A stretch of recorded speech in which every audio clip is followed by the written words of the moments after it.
Tonight, testicles are amazeballs, Google X tries to cure cancer, and Robb Moore, CEO of ioSafe, comes on to talk about disasters.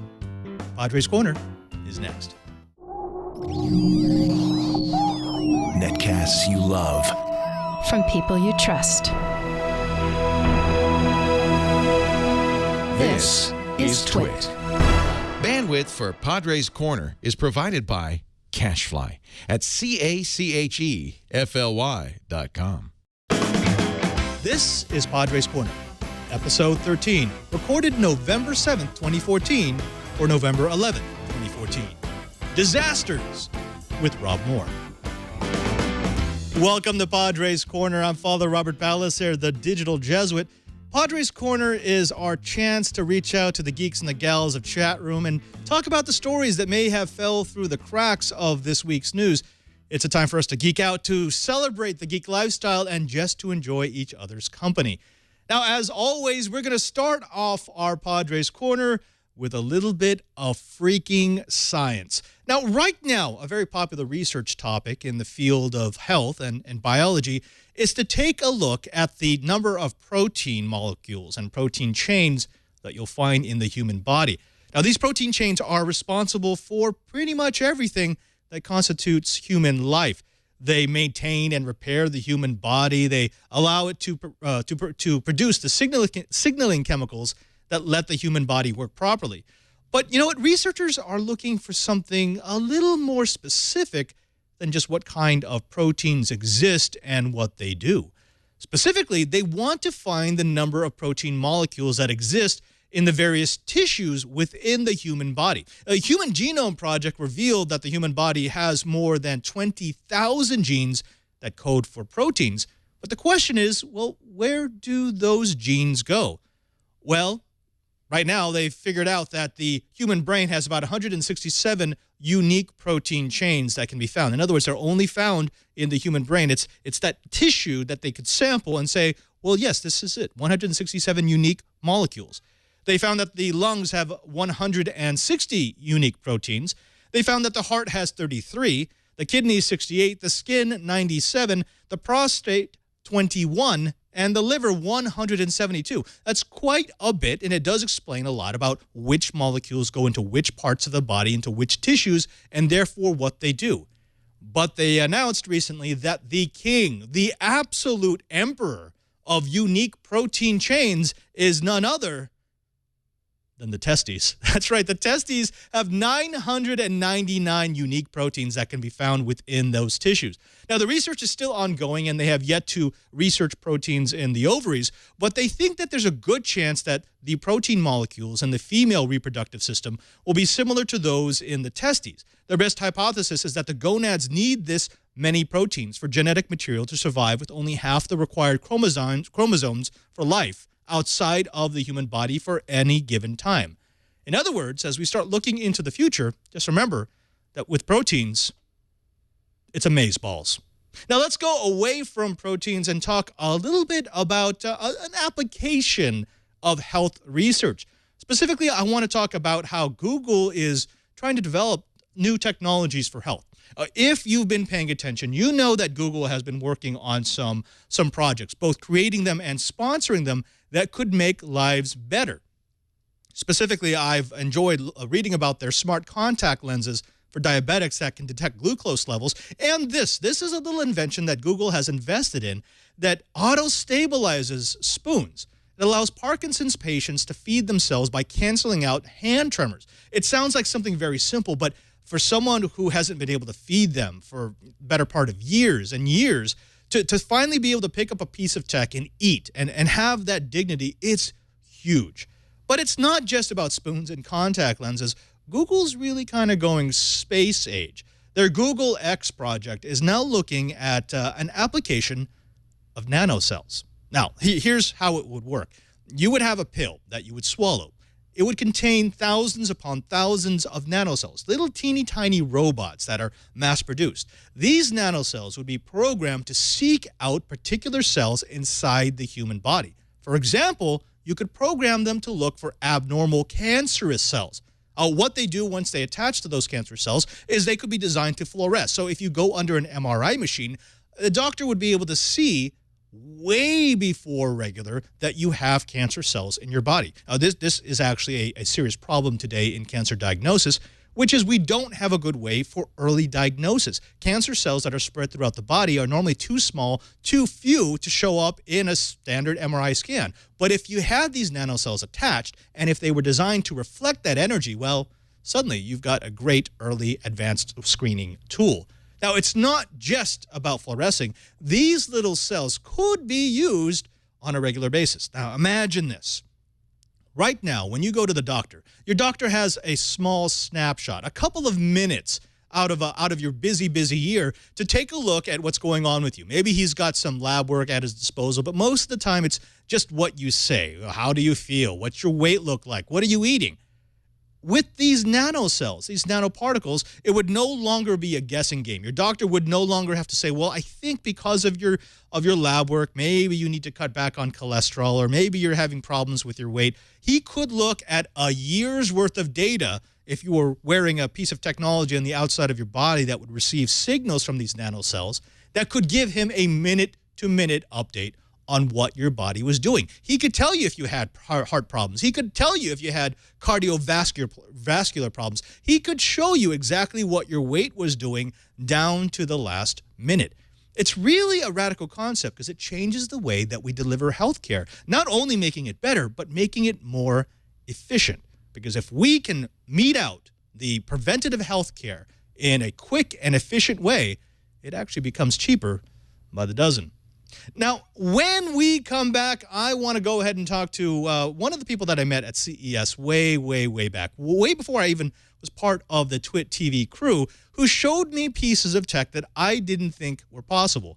But before we do that, why don't we go ahead and take a look at the tech?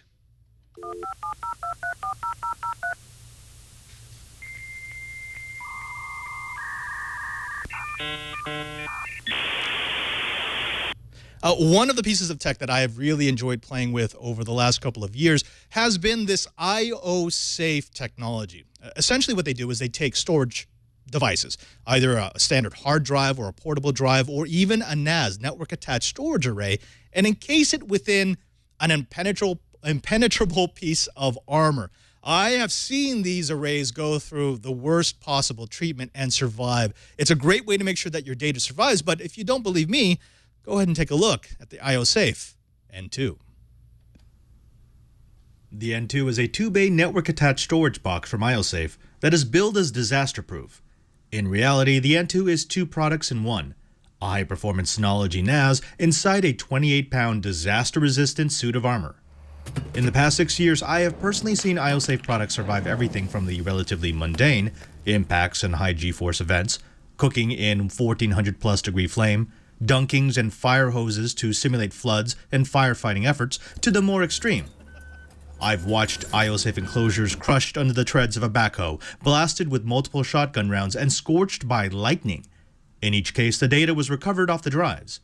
The N2 uses all of ioSafe's know-how to give users the convenience of network-attached storage in the IT equivalent of an Abrams tank. The armor starts with a steel shell that is capped by a steel and ceramic door, held in place by 2 hex bolts.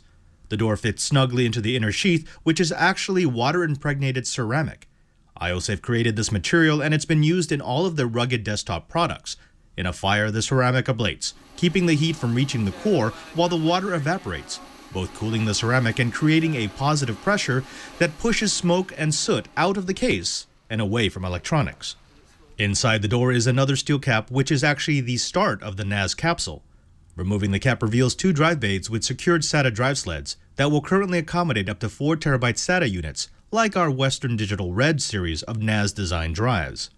The bottom of the front face houses an array of LED indicators, as well as the power and backup buttons, a USB port, and an SD card reader. The back of the N2 sports 2 USB 3.0 ports and a single gigabit Ethernet port.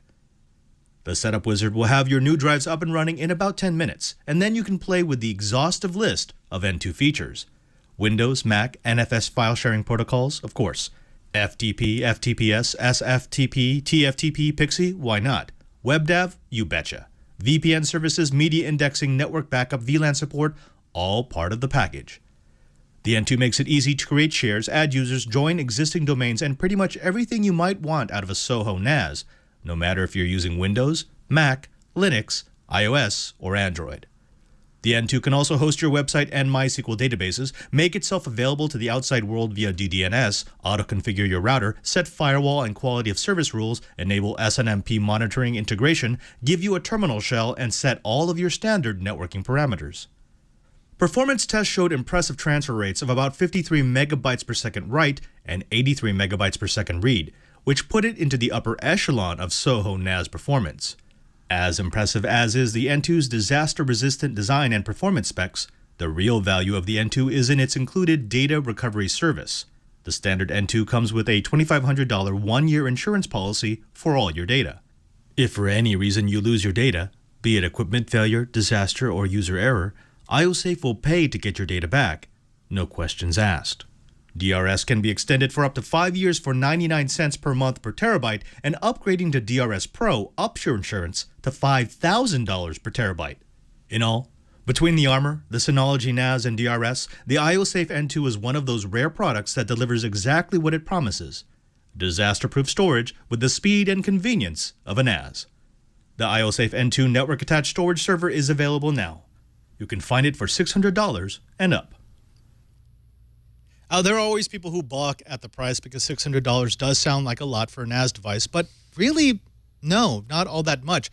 Because with the ioSafe devices, as I've reviewed several times and before you buy, it's really about the protection of the data and, my personal favorite, the Drive Data Recovery Service. The ability to send your device off, and for any reason, it could be a disaster, it could be user error, they will pay to get your data back up to the limit of that particular plan. It's a fantastic product, a fantastic service, and really a fantastic company, which is why I'm absolutely thrilled to have on the show Mr. Robb Moore. He is the CEO of ioSafe. Robb, thank you very much for coming on to Padre's Corner. Yeah, thanks for having me, Father Robert. Appreciate that. The very first time we ever met was, I believe, the first time you displayed at CES, but it was a different kind of display because you didn't do it at the show. You didn't even do it on the strip. It was at a house way out. I remember I got the email and it was kind of mysterious. It was, check out a new storage product. And I didn't know what to expect. Came with a camera and you gave me a show, the best show I've ever seen. In fact, I will still say your demonstrations were the best demonstrations ever at any CES I've ever been to.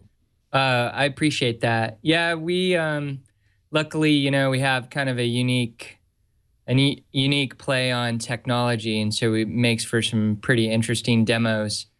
And CES just seemed like the perfect place to really show that off. Do something that nobody else can really do, and just let people really see it up close and feel the demo, feel the heat or the water or the whatever demo that we happen to be doing in any given year. Just try to make it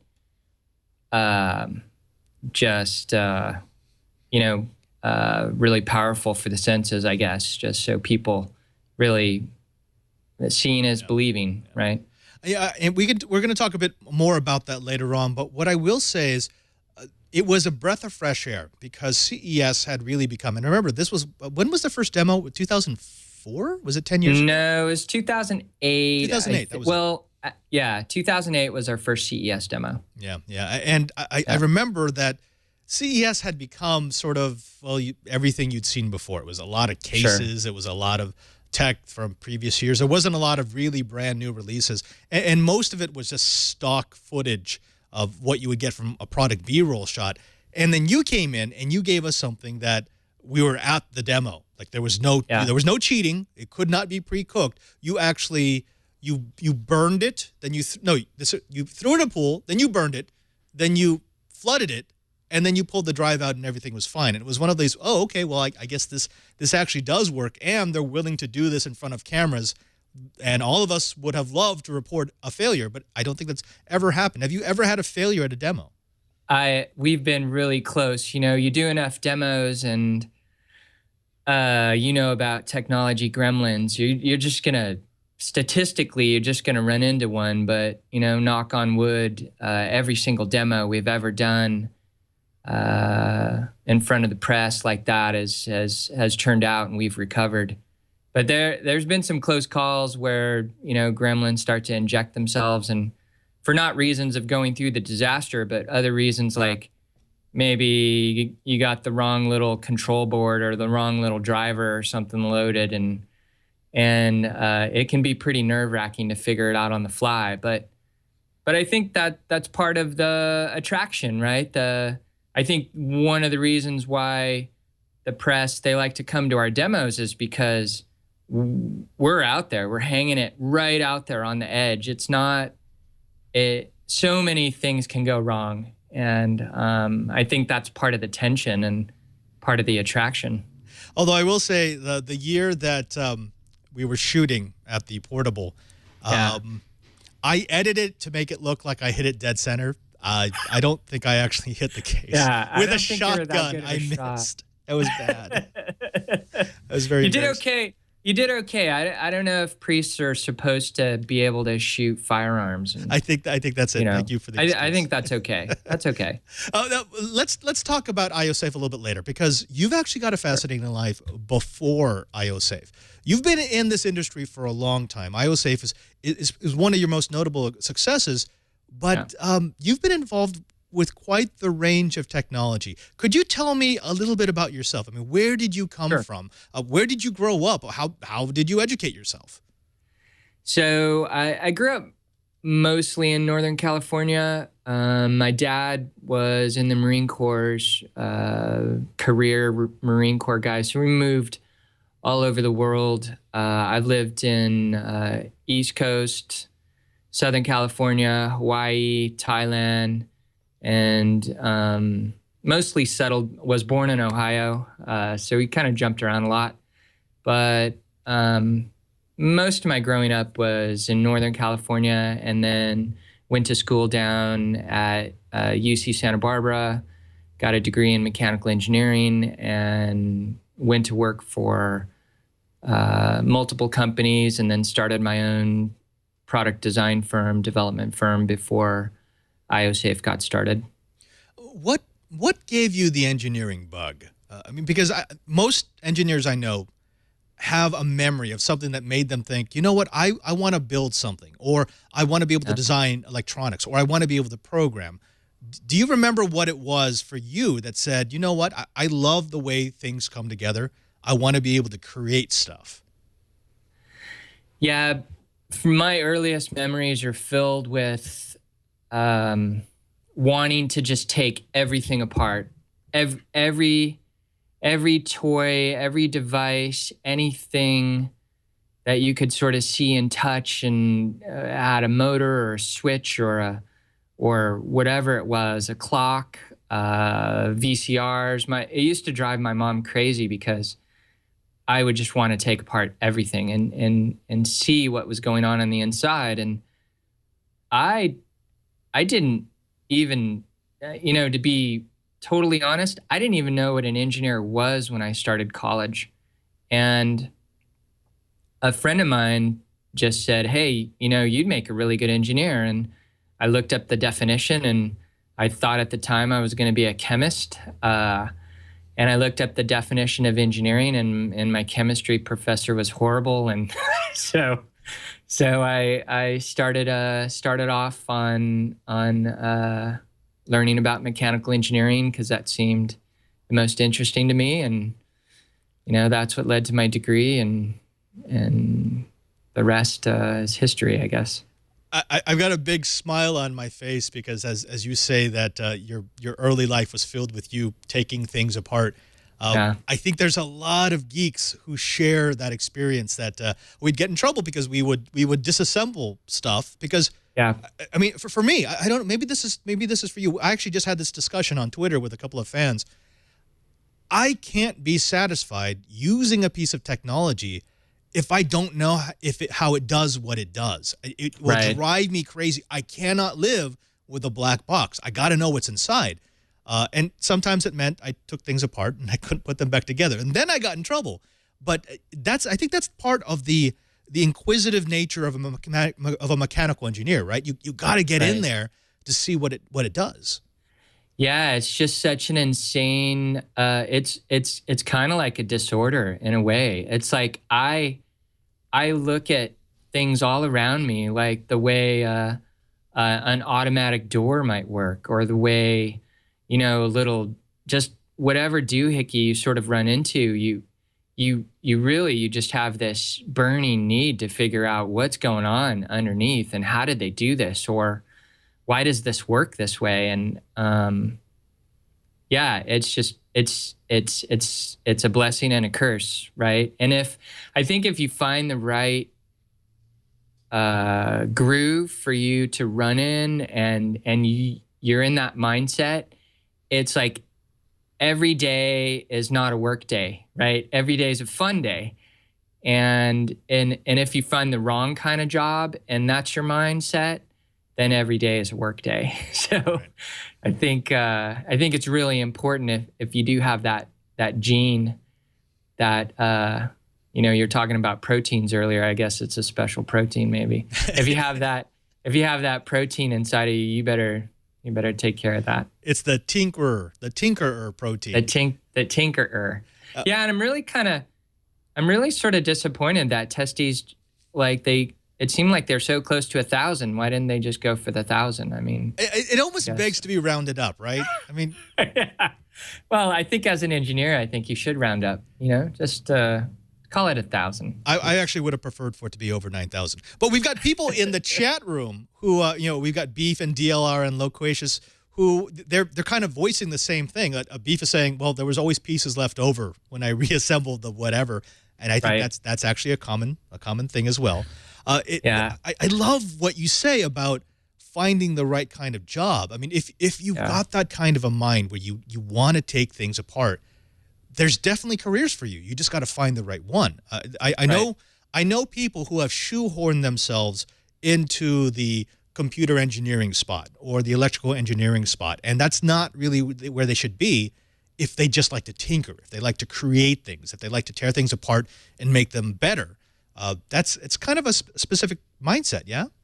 Yeah, I 100% agree. And then I think on top of that is the entrepreneurial mindset. I think that definitely not all engineers are entrepreneurs. I think that you have to have that other kind of gene inside of you as an entrepreneur to be willing to risk it all, take that chance, double down year after year to make a business go, as well as be that tinkerer. If you're that technology entrepreneur, and you have to have that sort of sickness as well to want to go down that path. And like most things, it always sounds like way more glamorous than it actually is.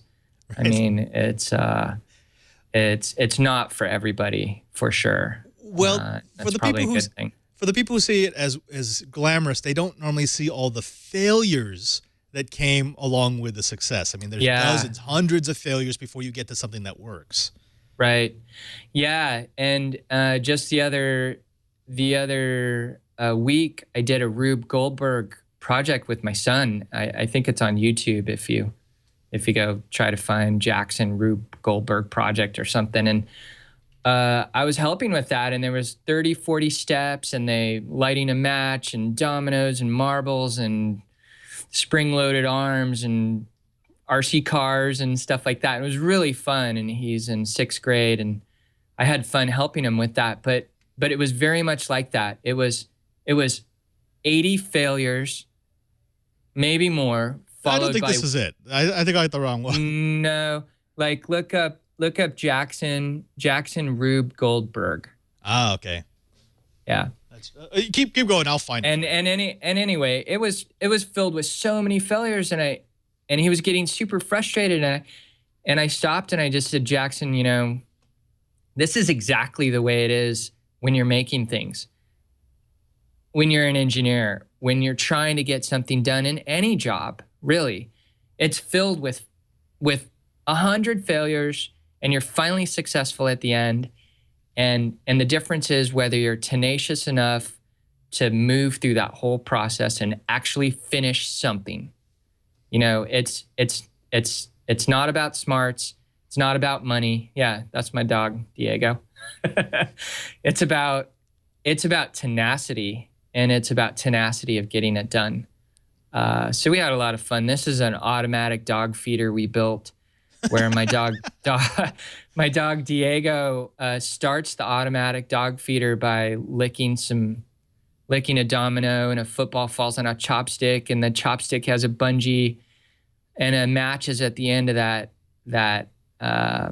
arm, and it lights the match and burns the string and gets the sort of the Newton balls back and forth going. This is an honest to goodness Rube Goldberg machine. This is not like cobbled together out of just strange parts. That's what it's supposed to be. Right.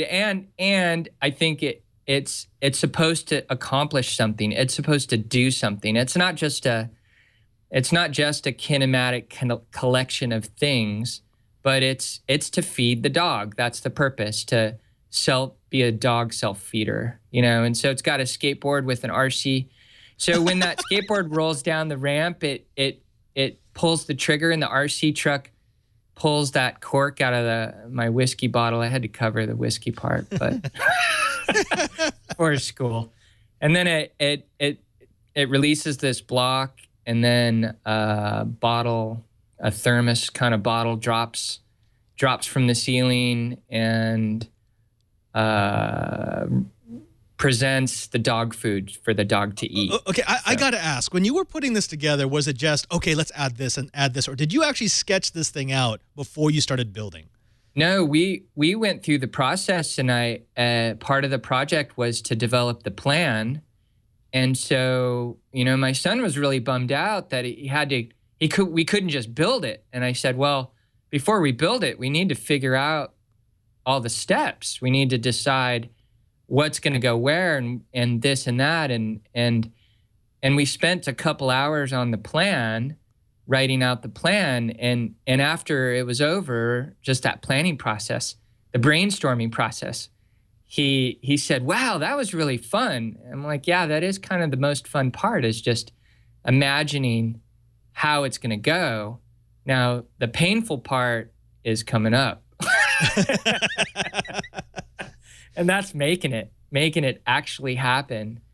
And so it was a lot of fun. It was a couple weeks of us working together, but he did the lion's share of the work, and I was just there to support, really, with things that maybe were practical or not practical, and help him brainstorm a little bit about how to accomplish certain things. But it was really fun. Had a good time.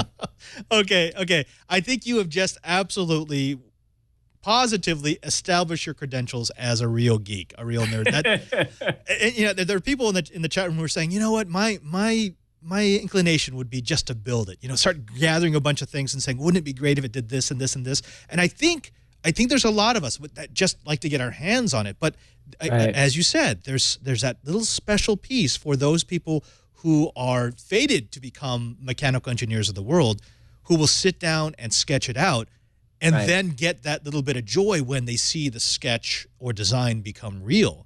Right. And that makes the best mechanical engineers. Yeah, I suppose. I think that, just about anybody can be an engineer. They don't have to have a degree. I think I think it comes back to tenacity and just that ability to power through the hard part, and to pull it through the knothole, as engineers like to say sometimes. Right. and complete it. It's like any project. When you're doing a video project, I'm sure there are times when it just feels really tedious, but when you get to the final result and you have this really special video that you've made, it feels good. And it's the same thing with engineers making stuff. Until you find out that only 3 people have watched it, and then You feel less good about it. Well, yeah, you're not doing it for them, right? Right. You're not always doing it for them. I mean, part of it is for the audience, obviously, but part of it's for yourself.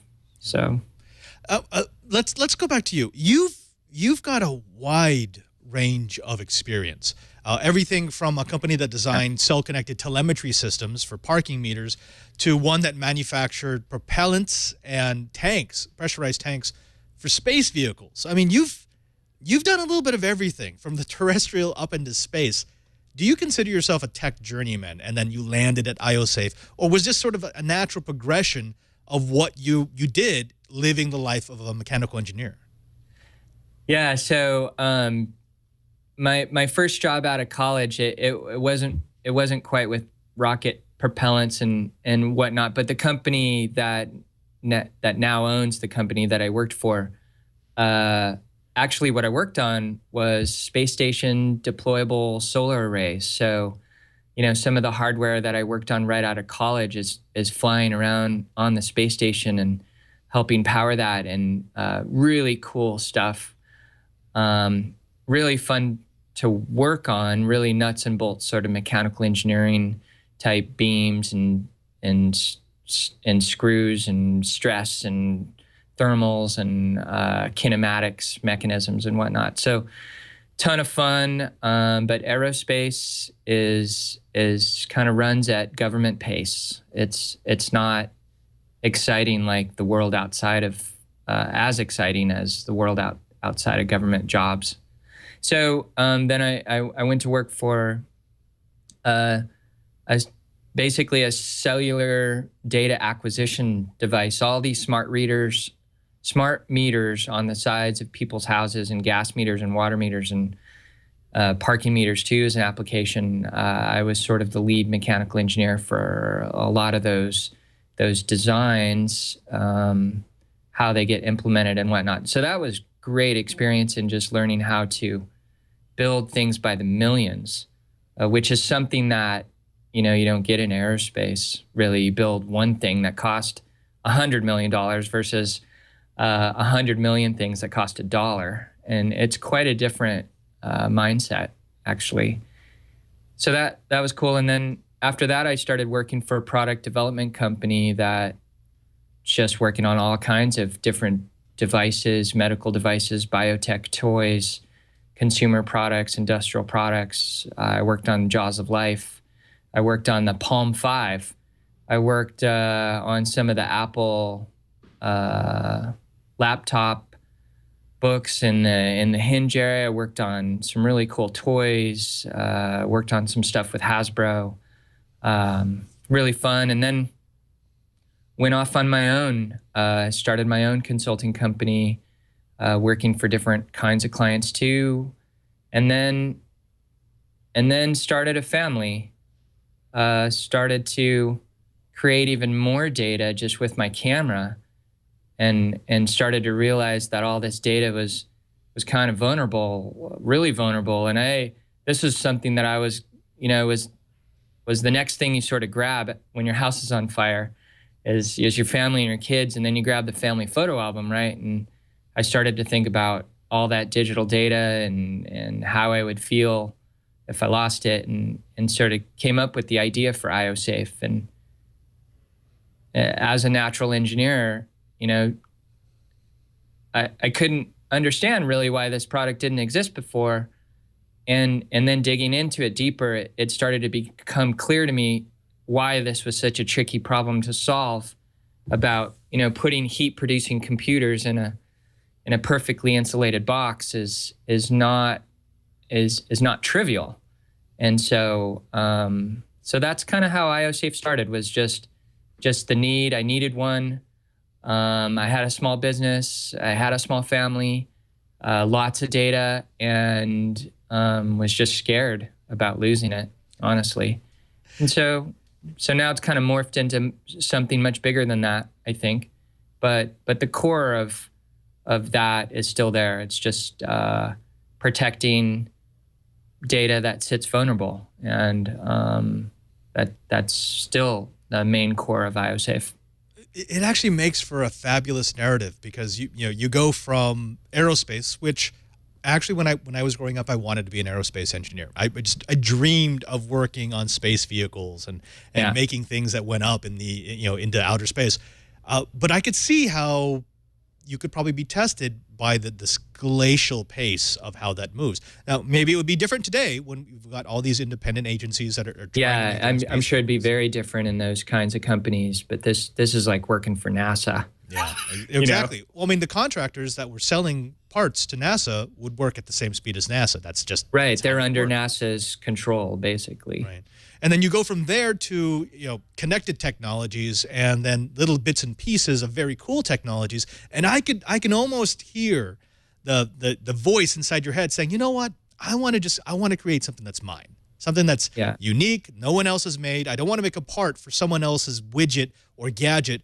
I want to create something that I can say, I did that. I made that. Is that something that you think a lot of engineers would like? Because we've kind of gone past those days. There aren't a lot of projects that any of us work on. I'm a software engineer, computer engineer, mechanical engineer, civil engineers that you can say, that's mine. I did that. That's kind of, it's a dream to be able to put your mark and say, I made this. This is successful. That was my brain becoming real. Yeah, I'm incredibly proud of what we've made here at ioSafe. If you ask my wife, she'll tell you that every single day is a new idea. It sort of comes back to the disease of being an engineer, and I struggle with being disciplined enough you just stay focused and you just keep doing it. And I think it's fun. I think it's really funny, actually. When I was working for other bigger companies, I'd always sort of make fun of the sales and marketing people. As an engineer, you just the kooky sales and marketing people. And what I've come to realize is that sales and marketing is so much harder than engineering. It's so much harder than just simply making a product. I don't have the luxury of just simply engineering anymore, right? You have to sell it, you have to market it, and I have all the respect in the world for those kinds of people that are really good at selling or really good at marketing, because it to me it's so much harder than actually making something. For whatever reason. Let's talk about that. I do want to talk about that. Before that, before we get into like the tech of what makes ioSafe unique, because I can't ever stop talking about it. I love talking about how it takes all that damage, because I'm a geek, I'm an engineer, but at the same time, I'm also a little kid at heart, and I love watching things get destroyed.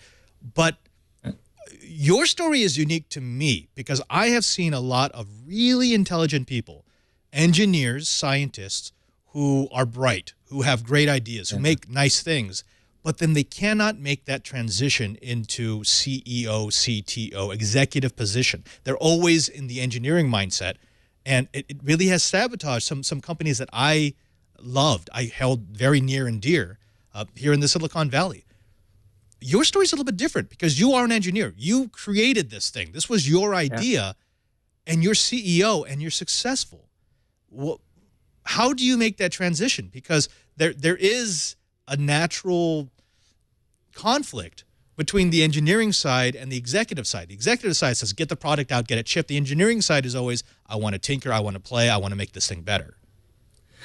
Right, and I think there's a financial side of it, there's a marketing side of it, there's a sales side of it, there's the CEO side of it, there's the engineering side of it, there's empathizing with the customer, there's their side, there's stockholder side of it as well, investor side of it.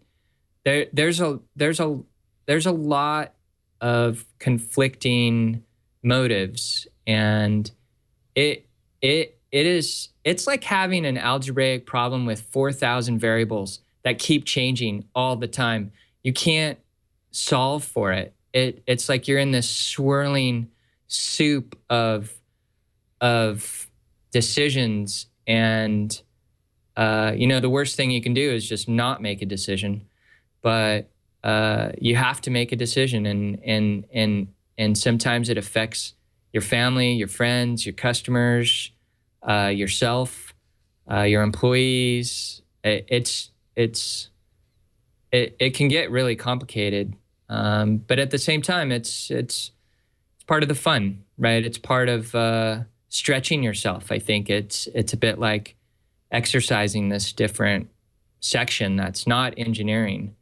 And I think a lot of engineers, they like to go into their little hole and make stuff.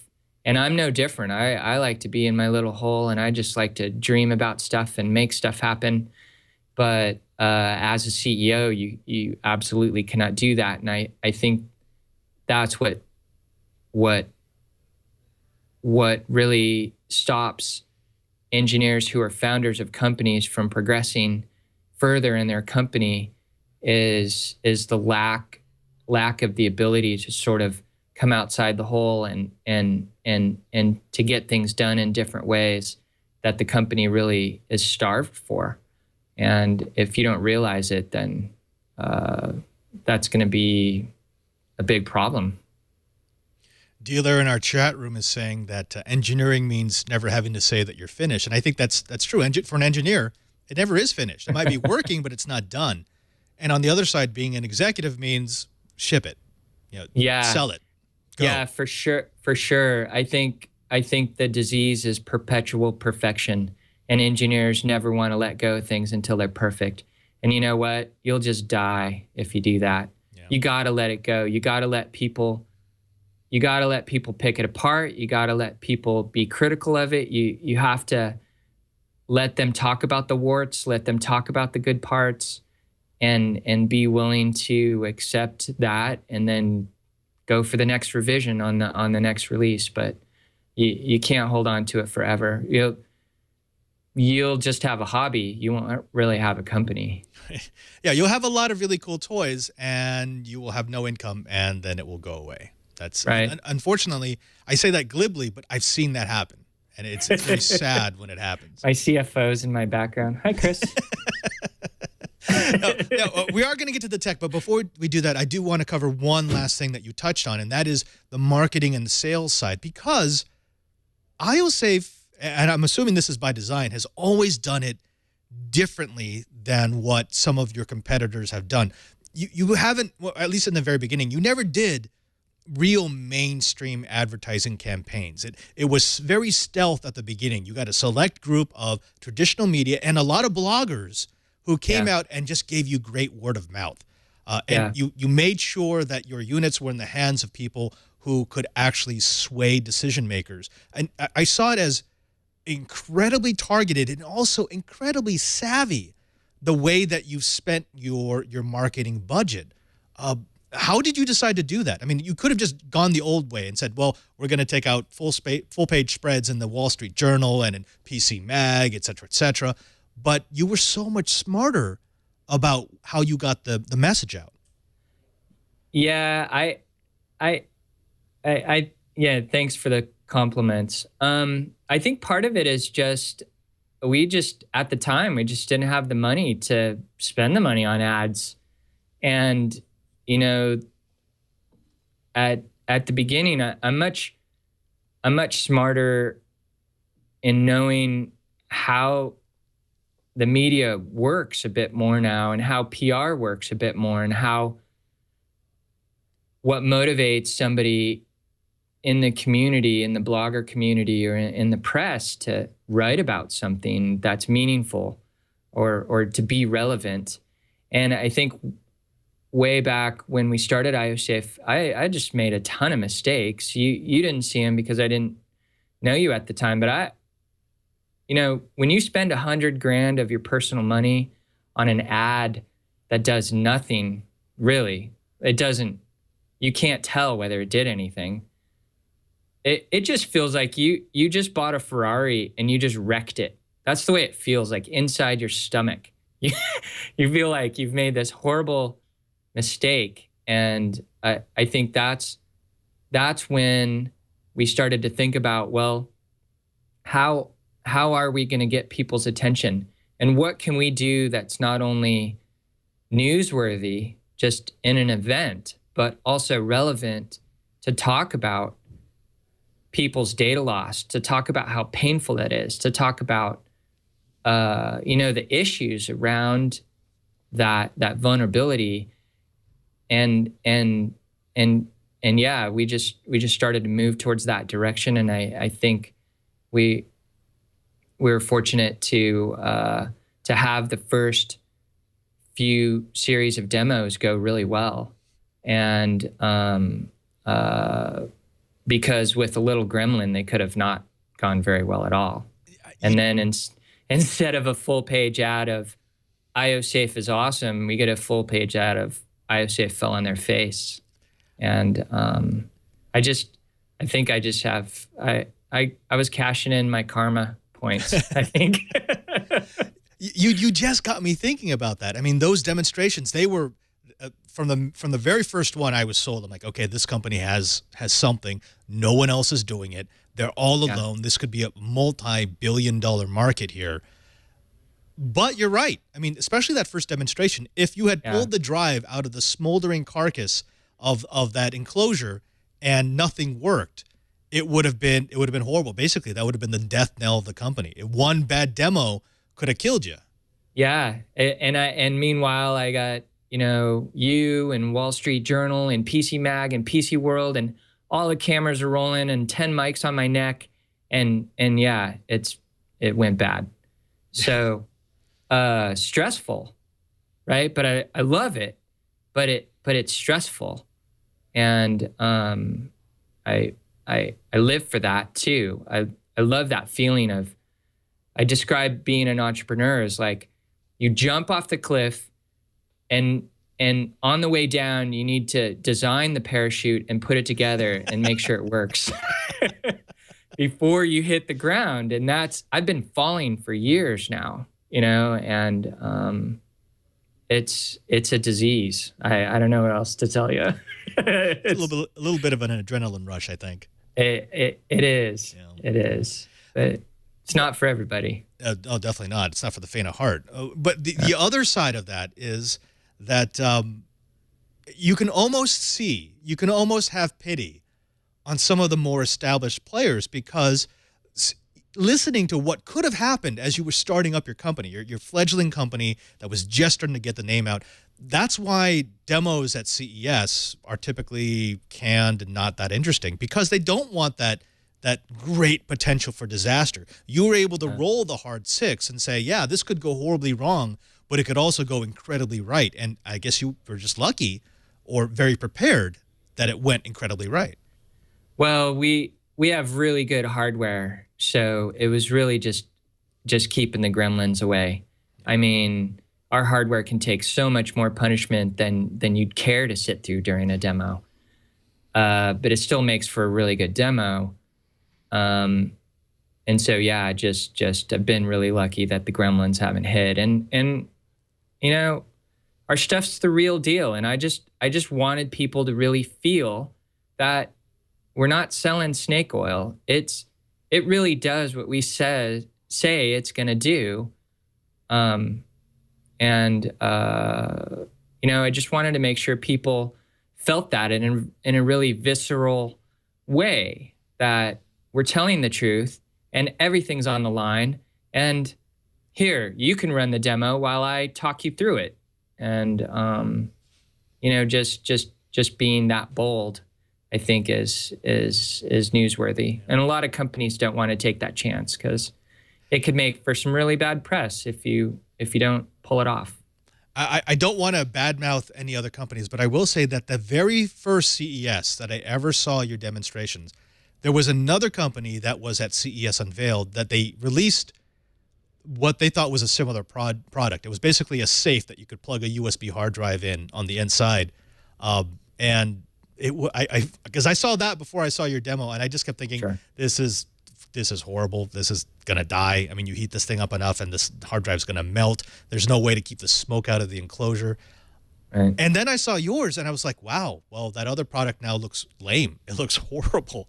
So let's talk a little bit about that tech, because let's geek out here. We're Sure. two engineers. We love tech. We love seeing things get destroyed.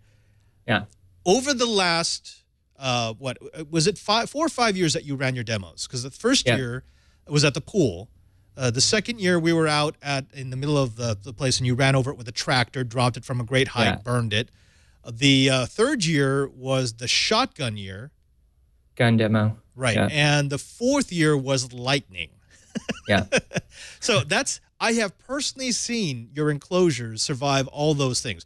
Fire, flood, dropping, earthquake, crushing. You ran over it with a tractor, shotgun. 30,000 pound excavator. That was a lot of fun.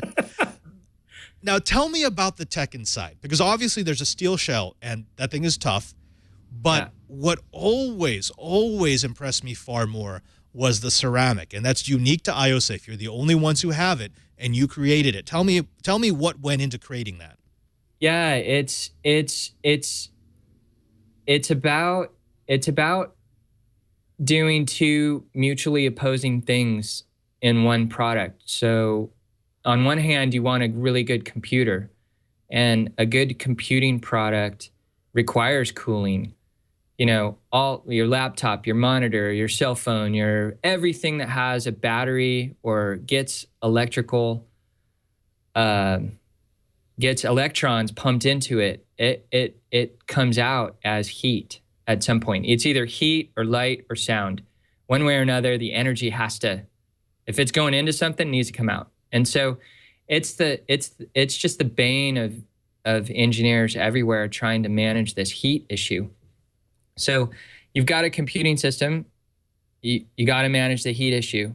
Now you're going to wrap it in insulation, and the way it had, because people have attempted, like you were mentioning before, people have attempted to do this kind of product in the past, and they've ignored the heat issue. But when you wrap it in insulation, you can't ignore the heat issue. You have to do something about it. And so with ioSafe, it's about using fireproof insulation technology, allowing that enclosure to breathe during normal operation. But what happens in a fire that's unique to ioSafe is we have vent holes in the enclosure we call flow-safe vents that are sized exactly right to allow for cooling airflow to go through the device during normal operation. But in a fire, what happens is there's water chemically bound to the insulation that comes basically unhooked and turns into steam, and then starts to exhaust out all the vent holes that used to pull cooling air through the entire device. Now all the vent holes are exhausting the steam. So the fire energy, even though it could be 1,500, 1,600, 2,000 F outside the enclosure, the fire energy can't get into the drive because the net flow of gas is always outward. So that, I thought that was a really elegant way to solve not only operational heat transfer, but also disaster protection, and do it with no moving parts. Just do it with the chemistry of water. Doesn't require that the thing be plugged in. It's just as soon as it starts to sense the higher temperatures of a fire, the chemistry of water automatically starts to just kick into gear. And that's a part of the technology that makes it elegant, that makes it special, that allows us to basically combine safes with computers, and no one else has done that before. And then we have some water protection technology that basically wraps the disc or whether it's solid state or spindle mechanical disc, it doesn't matter, but wraps that disc in a water protection layer that's heat conductive. So all the air flowing through the device during normal operation, the heat from the hard drive can still be cooled down, but you can take that whole assembly and throw it in the ocean, and the hard drive never gets wet, and throw it in a fire, and then the hard drive never feels the temperature from the fire. So it's a bit like in the fire, it's a bit like having a pot of water on the stove, and you can put 50 burners on the pot, but as long as the pot has water in it, the temp of the pot never gets above the boiling point of water. You know, the water's actually cooling down the pot and keeping the pot, even though the pot might be made out of aluminum on a 1500, 2000 F flame, the pot of water is staying cool because the latent heat of vaporization of the water is carrying away that energy in the steam. And that's the same thing that happens with safes.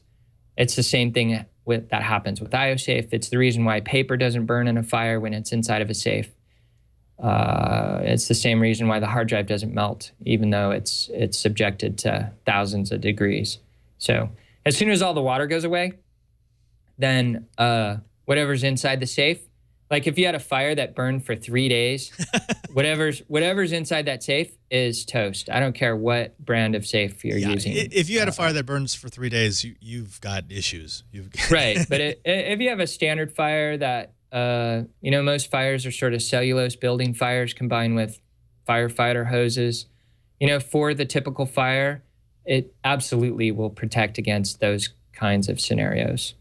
We've got Joel H. in the chat room saying, has anyone ever boiled water in a paper cup? I thought everyone. It was that part of schooling. They showed you could boil it in a paper cup.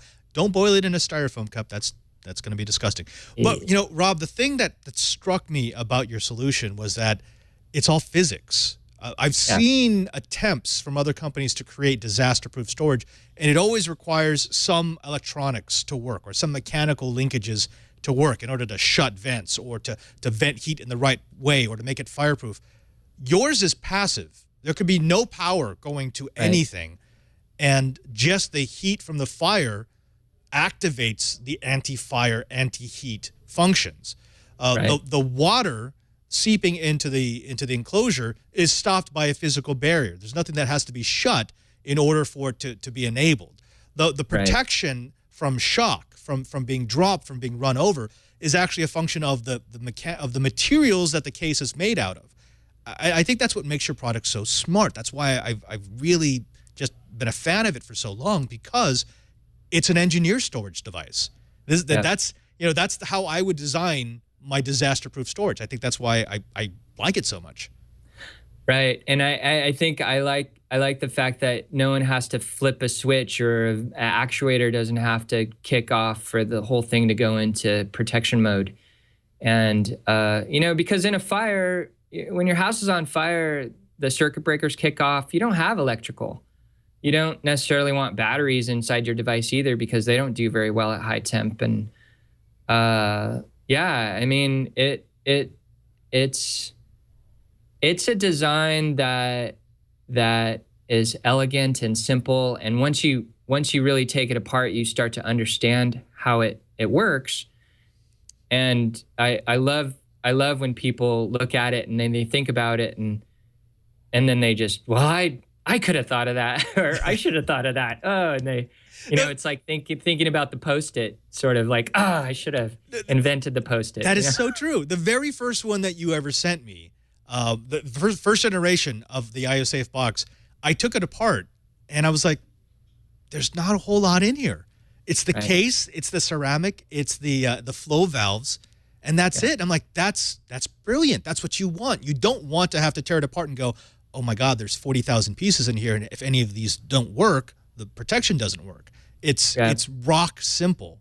I knew as an engineer that when you're going to show this stuff to IT tech people, and you're not going to explain exactly how everything stays cool during operation and then works in a fire, if you can't stand up in front of 10,000 IT people and explain how that's going to work, the company is going to be a total failure. It can't be smoke and mirrors and snake oil in there. It's just ioSafe can't survive with that kind of reputation. And there's no amount of ads you can buy to try and convince people of it either.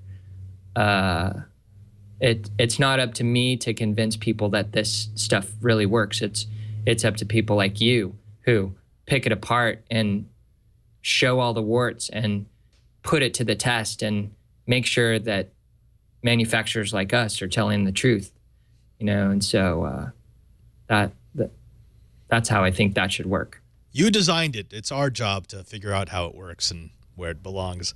Now, Rob, I'm sorry, we're coming to the end of our time for this episode of Padre's Corner, but I do want to say that next week, I believe, my review of one of your newest arrays, that's the ioSafe 1513 Plus, is going to be going on before you buy. And spoiler alert, it was awesome. The speeds that I got off that. So when I tested the N2 and I was getting 60, 70 megabytes per second, not megabits, megabytes per second, I thought that was fast.